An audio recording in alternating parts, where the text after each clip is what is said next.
Hello, everybody. It's Linda from Curtin Creative Gallery, here to read another chapter of The Spending of a Life's Breath by Amanda Grace Windward.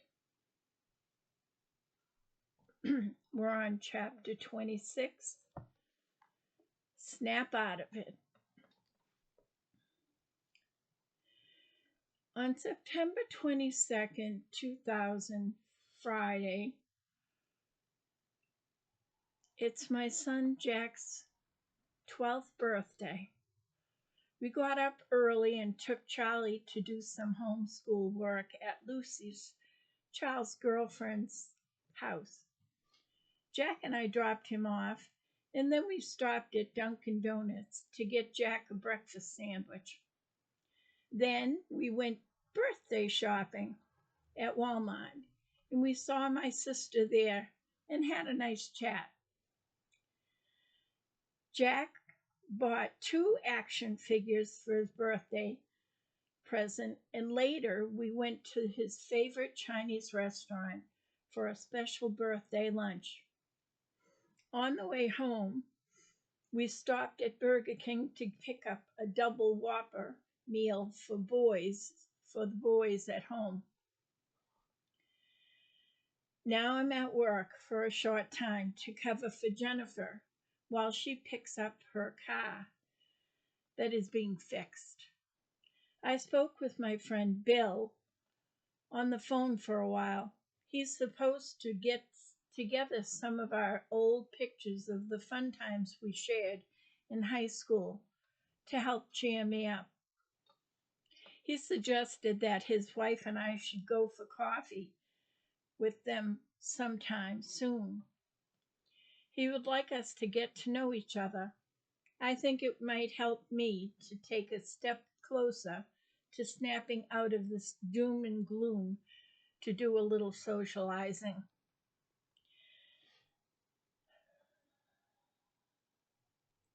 How do I feel? I wish someone could help me out of this horrible pit. I can't stop shaking. How can people be so heartless? How can Roger be so cruel? How can life take a turn so sharply? It can throw me off my path and leave me grabbing at the air for this long with no end in sight. The craziness spins me more and more swiftly. I feel so out of control all the time. Why can't I just turn the other cheek and stand proud? Why can't I get a hold of myself? After all, God is still in his heaven, isn't he? Or is he? I don't even know that anymore. I feel so lost. Okay, I must figure this out. So Roger has turned from my protector to the enemy. Maybe he always was. Maybe it's all been one big lie all along. Okay, so then I need to let go and let God, right? Now, once and for all, I have got to figure out just how to let go of yesterday and create new tomorrows. God will show you the way out of this darkness in his comforting arms if you would just let go, Linda.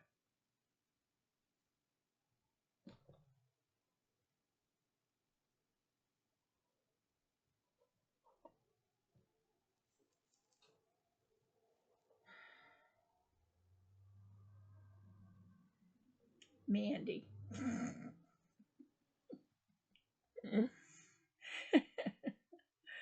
I don't know.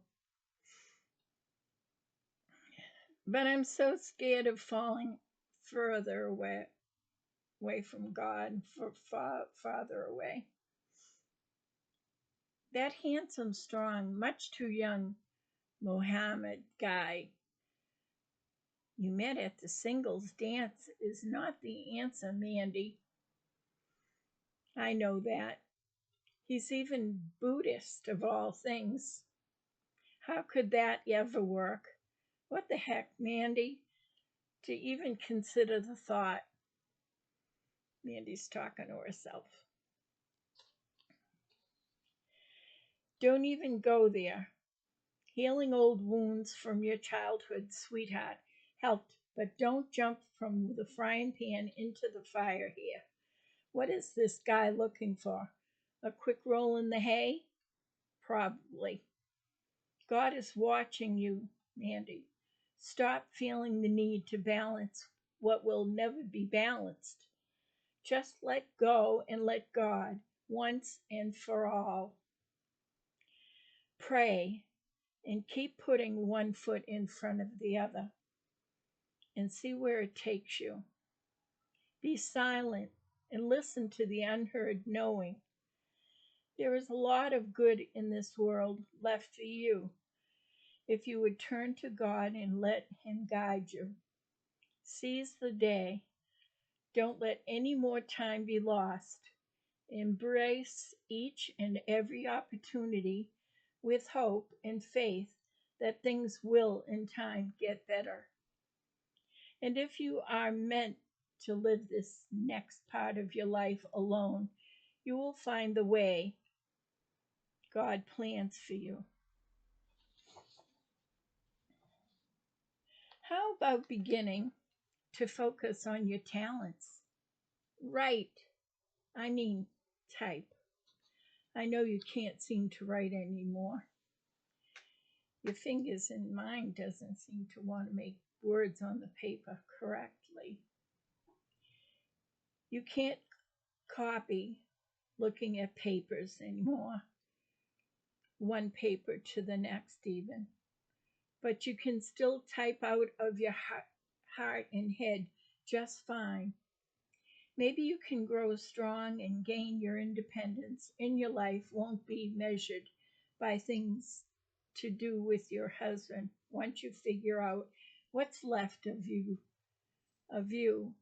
Embrace it and set out to find what you should do next for yourself instead of just for others for a change. Build your own abilities and challenge yourself. And then, if you do meet somebody someday, you will have more to offer him. September 23rd, 2000. How do I feel? So very terribly shaky still. I can't breathe. My neck feels like it's going to snap. My head is spinning. I want to have a good screaming cry to let some of it escape before it kills me, but not around the kids. You were at the house with the kids today, Roger, fighting with our older son, RJ, and putting all of us down, blaming and criticizing us for you need to leave us. You were even grouching about the messy barn, as if it were all our children's mess and not yours and mine. You had nothing to do with leaving it that way for us to clean up. Yes, your nose is getting too big for your face, Roger, now that you're out from under our large family responsibilities. You think you're too good for us now that you're in that new house, clean house, empty house of children.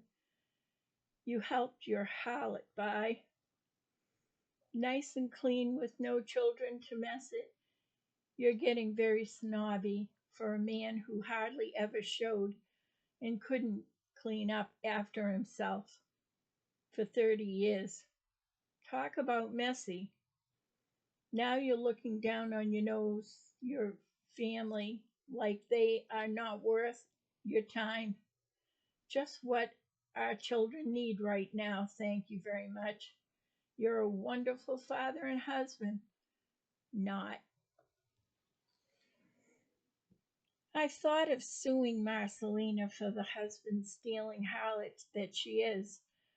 I want to file a suit against her for the alienation of your affections, to get back some of the income to raise our family she had cost us. But it's not worth having to see you both through it. I hate you both so very much right now for what you are doing to us all, everyone, the kids, my sisters, my mother, our friends, because of your selfishness and stupid lies. You set our whole world spinning out of control, and I guess I do hate you for that. I hate who you are becoming in your snobby little world. I hate your self centered snobbery. We both know what a messy slob you always were. You never cleaned up after yourself, no matter what you were doing, in the house or outside. How dare you put your family down, you creep? You do not deserve any happiness out of this mess, and you have made our home, the mess you have made of our home and family life, for that so-called had to have a life. You turned out to be just like your father. What a waste. The things about him that you always said you hated. You are a complete jerk now. I hate you, I hate you, I hate you. And that evil, sin-filled woman rode off to hell on. Next journal gripe, September 25th, 2000, 4:30 p.m. I was a romantic. I believed in love. I believed a man compliments a woman and vice versa. I once believed you and I were meant to be together, to be partners through good and bad in life. I suppose I'll always have a love for you, Roger, for all the trails we did blaze together with the children for so long. I guess love forever. I still even have love for my high school sweetheart and dear sweet Jack also, my friend Jack. You remember Jack, who I turned away from for you. I think if you could just stop trying so hard to cover up what you're doing with the lies and putting us all down to justify this nasty choice you are making, and stop turning your back on us instead of being fair and helping your family through this tough time. We could all get through this, and I could learn to forgive even this of you. But instead, you continue to lie and hurt and throw stones at the people you should be loving and caring for. What is wrong with you? You are acting like a teenager who needs to break up the house so it won't be so hard for you to leave. Or is it a show for Marcelina to prove you love her more than your family or me? I'm not sure. I grew a strong, committed love for you, Roger, despite you and your inability to show love back. I tried for all those years with that one-sided love, and now I wish I didn't. I guess there is nothing that can be done about that. I can't make you want to stay with me. I just don't understand why you couldn't give back some of what I gave, and why you never could see how lucky we were and how precious our family life together was. For you to throw it all away it seems so crazy to me. I just can't believe it. I never will believe it. And that is my biggest problem about getting over it.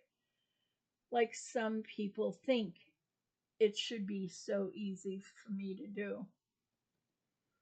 Roger, You used to agree with me when I said God was blessing us over and over again, these things, but now you say you were just humoring me.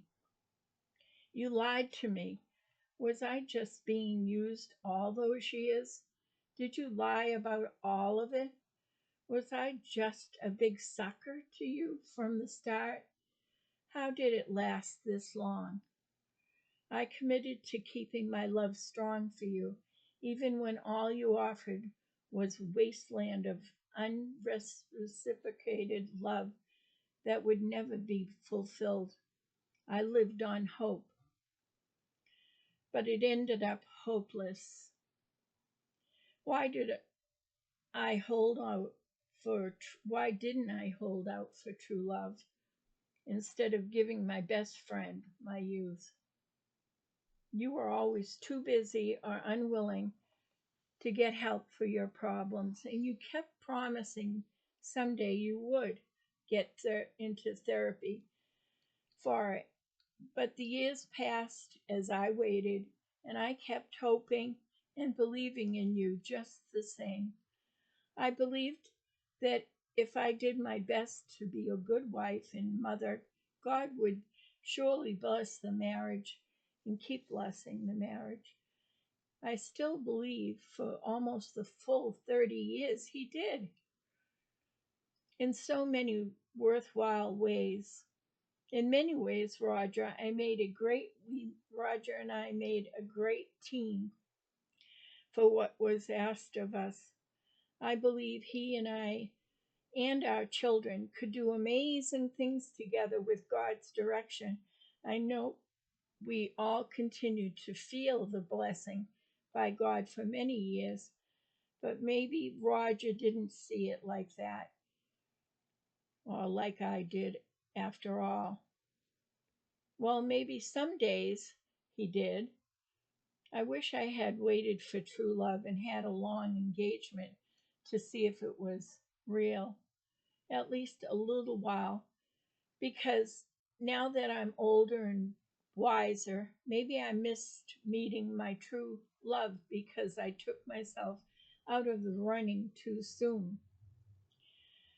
I think many people do that to themselves, not wanting to be an old maid or little anxious to move from dolls to babies or have their own home. I was only 21 when I got married. There was more time. Roger was, well, I know he was anxious for something, but now that I know he does not speak truth, I'm not sure what it was anymore.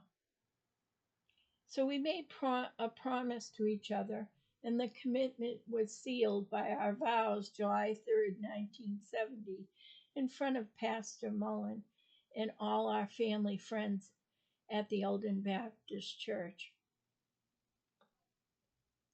September 25, 2006, 15 p.m. Roger, you are a dark shadow that rolled over my life, blocking out the light in so many ways. I don't know how anything could grow in that kind of darkness, but it did. Many children grew. I had hoped to pull you out of the darkness you carried into our marriage from your youth, but instead we all learned to adapt to it. The shadows were heavy to live around, especially with your miserable doom and gloom nature. Yet I used all my energy from the light of my youth and the good family upbringing and music in my heart and love of God to grow a love for you that would endure. I made a promise to you and I worked hard to keep it. And you made a promise to me that day too, and you could not keep it. Maybe that's the best you could do coming from a sad childhood. Or maybe it was my entire fault in that I just made it easy for you to neglect effort to come out of the darkness, so you did not have to try. I tried, Mom tried, Dad tried, All my family tried to give you the love you so desperately were asking for and lacking when I met you. But it seems no matter how much we gave and no matter how much I loved you, it could never fill you up. You were always reading empty, like you read now, of care or compassion for me or your family. Crumbs are all you ever give, and now you take even those crumbs away that we clung to just to have a piece of you. You now treat me as worthless, like your father always treated you.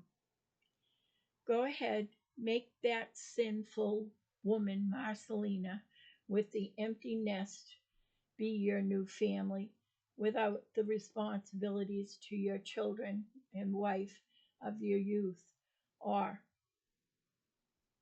the children in it.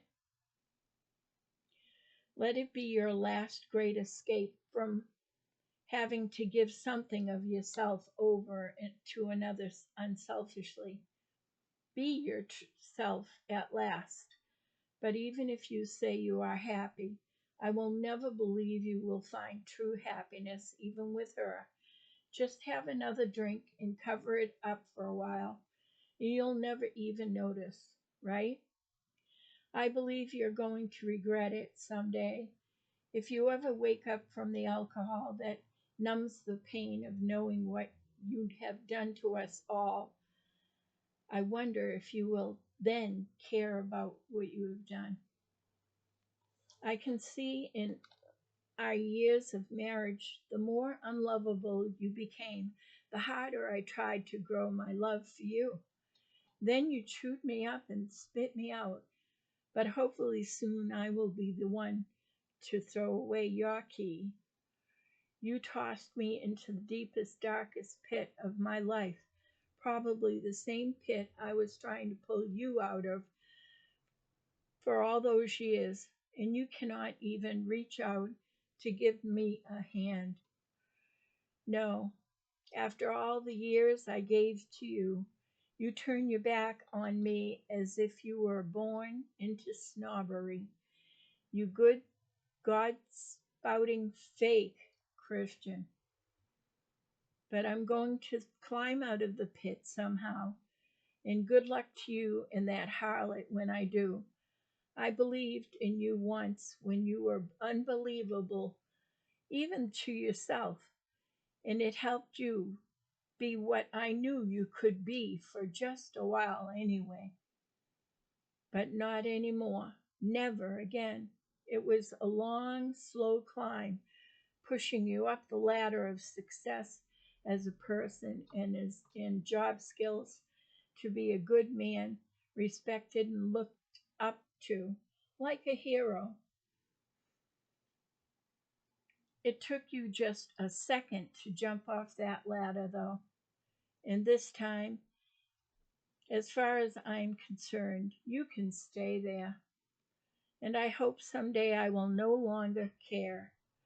I do my best to continue to cut away the strings I've tied to hold you by screaming into my journal like this. Someday my heart will follow, and I will then be free to do what I please with it, and it will never be to love you like that I did again. That was the end of chapter 26. Very emotional to read. I don't know how you guys feel about it. Okay. I guess I'll see you next time. I'm not sure how to do all this, but if you can like, follow, or whatever the heck, or do anything to help me support me with this whole venture, I would appreciate it. Thank you very much. Bye-bye, everybody.